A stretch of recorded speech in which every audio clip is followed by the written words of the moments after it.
With the 4th pick in the 2016 NFL Draft, the Dallas Cowboys select Ezekiel Elliott, running back, Ohio State. Decide to put the star on the side of the helmet of somebody who had all those Buckeyes on the back of it. It's going to be Dez Bryant, Tony Romo, and Ezekiel Elliott, a 21st century version of the triplets. Wow, what a piece of news. Super. Literally, we're showing you the two ends of the phone conversation. There's Rocky Arsenault, his agent, Marshall Faulk's agent for so many years now, Ezekiel Elliott's agent. What a night. Ohio State back-to-back. It goes quarterback, Buckeye. Ezekiel Elliott's going to the Metroplex. Ezekiel Elliott, running back. Straight ahead, and he's found a hole. Elliott on the move into the end zone. Ezekiel Elliott. 2015 Big Ten Offensive Player of the Year. Touchdown, Ezekiel Elliott of Ohio State. Like this. So there he is. He's got the suit to match it now. Yeah, right? He's got the tux to match the Cowboy colors. This is exciting. I mean, it's exciting to see a player of his caliber go into the NFC East and just add a jolt, and in a position where you don't think you're going to go top 5 anymore. They did it. Ezekiel Elliott's going to Dallas. And think about it. This kid's going to a place that might have the very best offensive line in the National Football League. And they will pound you now. They want to do that. They got a division that's going to be up for grabs. Nobody's running away with that thing. This kid right now could get them right back into the playoffs. Well, we mentioned that Joey Bosa was the highest drafted Buckeye since Orlando Pace in '97, went #1 overall. That draft, Sean Springs went 3. It's the first time that we've seen Ohio State be part of the top 5 like this. With the 34th pick in the 2016 NFL Draft, the Dallas Cowboys select Jalen Smith, linebacker, Notre Dame. Wow! Wow. There he is. How about the Dallas Cowboys? Good for them. Going ahead and taking Jalen Smith, who's enjoying the moment. Look at that with his family.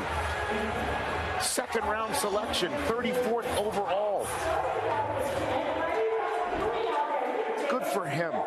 What do you guys feel? Coach, go for it. Coach Urban Meyer. You know, choked up right now. That's a great gift. No, that's an investment right there. That's an investment in a great kid, great talent, and they're going to. I appreciate you so much. Thank you, the doctors work on him, get him right, and they're going to get a great football player. That's that.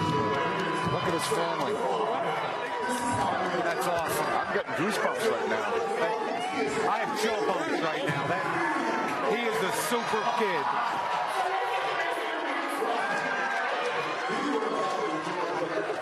The moment. Tears of joy in the Smith family party. Wow. It's a Dallas Cowboy. So my first thought is it takes a decision maker with conviction. This is an organizational pick right here, and it starts with Jerry Jones. Guys like Jerry Jones and Bill Belichick that think outside the box are the guys that pull the trigger on these kinds of investments. Mike, 2 things come to mind for me here. They've done this before. Bruce Carter. Different, not knee injury, not obviously the same as Jalen Smith, which is a really devastating knee injury.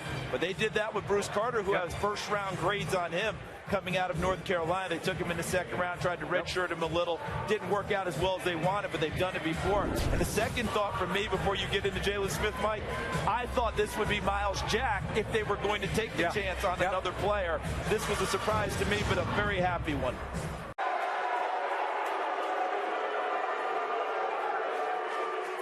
With the 67th pick in the 2016 NFL Draft, the Dallas Cowboys select Malik Collins, defensive tackle, Nebraska.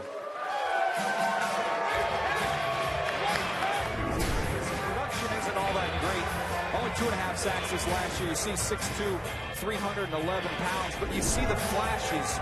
You see the explosive hands. He can really, really bend. I think he's going to be a fun project for Rod Marinelli with the Dallas Cowboys. See if they can get it out of him on a down-in, down-out basis, because you see that quickness. It just hasn't resulted in the type of production you're looking for, but it's there. You've got a nice piece of clay to work with here, Coach, and Rod Marinelli's as good as it gets. And they need that clay on the defensive side of the ball. Obviously, when Ezekiel Elliott with the first pick and the running back, Jalen Smith, we know, is not going to play this year. That defense needs a lot of help at every level for them to get better. They know they're going to be better on offense. Romo back. They got the running back. But Rod Marinelli, who really did a nice job bringing them back to about the middle of the pack defensively, if they really want to take that next step, they need a lot more of that clay to work with. Checking out. Are about to make a selection, and by the way, the Raiders pick was being made in Mexico City because the November 21st Monday Night Football game, Texans versus Raiders, is going to be played in Mexico City. The Dallas Cowboys have made their selection, and there's their war room, the Honda war room, showing the camera of the Dallas Cowboys, and it is Charles Tapper of Oklahoma, defensive end out of the Big 12. So we've gone Big 10, Big 10, Big 12 to start day 3 here. Yeah, I was about to say, Rich, that they need to start addressing that defensive end position. They went running back, Jalen Smith, and defensive tackle Malik Collins. This is a position of need and necessity, both quality and depth. When you watch tape of Tapper, what struck me immediately is he does a lot of jobs. In their base 3-4 defense, he plays defensive end, which he's not a defensive end in a 3-4. He played out of position. He did the dirty work. He's tough. He's got an innate ability to rush the passer. I think his technique can get better. And remember, the hidden advantage that he has, he's going to be coached by one of the best defensive line coaches in the history of the NFL, Rod Marinelli. So, Our Dallas Cowboys select Dak Prescott, quarterback, Mississippi State. Well, Go Cowboys! That's why he was on the phone with the Dallas Cowboys offensive coordinator and the rest of the Joneses. This is the young man that's perhaps the future once Romo's playing days are over. And he's a solid prospect to develop as a starting quarterback. I felt like he galvanized the whole state of Mississippi with going from nothing to the state champion, beating Alabama. I mean, you want to talk about a young man that's tough, has arm strength. Does he have to learn how to play the position, continue to develop? Absolutely. But I think learning behind Tony Romo, getting an opportunity with no pressure to come in and get reps behind him. He's got the athletic ability, he's got the arm talent, and ultimately, Charles, I think he's got the ability to be a starting quarterback in the NFL down the road. Yeah, Mike, the only thing I would say, and this is just it's not minor there in that state, he galvanized the state except for the Oxford area, because they're not going to give him Mississippi State no matter what. But I agree with you totally. I mean, this is a kid who is a flat-out athlete. All right, and I will say it, and I've said it before, I thought maybe he might not be a quarterback in the NFL 2 years ago, but he improved as much as any senior quarterback as I thought in the nation. So when you watch him play, I often thought of Jake Locker. That athletic ability, had to get more accurate in throwing the football. He did this last year, will continue to ascend and grow, and I think he loves the game of football, and he'll put the time in to try and get that done. All right. With the 212th pick in the 2016 NFL Draft, the Dallas Cowboys select Kavon Frazier, defensive back, Central Michigan. It's a hard-hitting safety right here, 5'11", 217. And there are some teams in the NFL who think that he might be carrying about 225 pounds when he walks into camp. You could see a transitional move over to a linebacker spot for Frazier, maybe a will linebacker in a 4-3. But he's physical. He'll go hit you. And right now I think what Dallas is doing is they're saying, Rod Marinelli said, I got a feeling we can turn this guy into a hybrid box safety on dime packages or a potential will linebacker in a 4-3. I mean, I think there are a lot of people that had this guy pegged as their sleeper. Kavon Frazier was of interest to a lot of teams.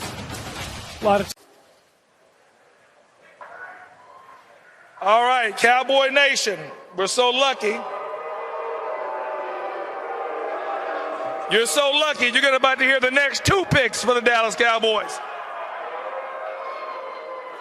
With the 216th pick in the 2016 NFL Draft, Dallas Cowboys select Darius Jackson, running back, Eastern Michigan.